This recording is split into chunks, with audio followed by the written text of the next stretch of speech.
So of course Algeria can afford much more, but the task is to develop a model which they can also afford.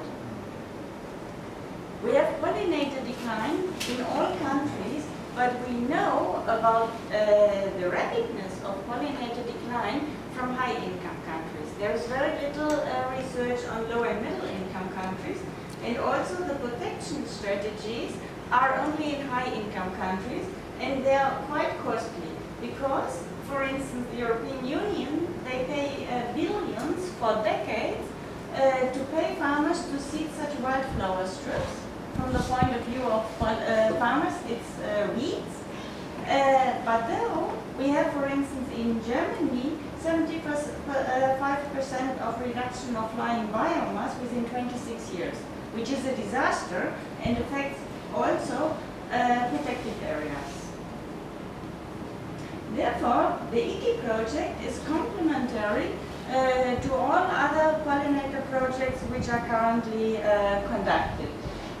Usually they are done by pollinator experts, whereas our group is very multidisciplinary, including experts on pest control, on horticulture, economists, and environmental governance. And of course, many experts on pollinators, but the focus is on the multidisciplinary approach. And the target group are not pollinators. The target group are farmers and governments because they manage the habitats for pollinators.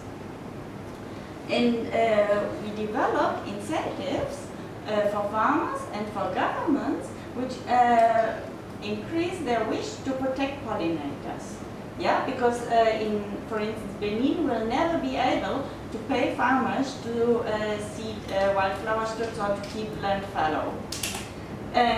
So we work on cross-sector policies because this makes the entire approach much more affordable. And the target is not just pollinator protection, it is agricultural production and rural development through pollinator protection. So the approach is quite different and much more comprehensive to make it more affordable.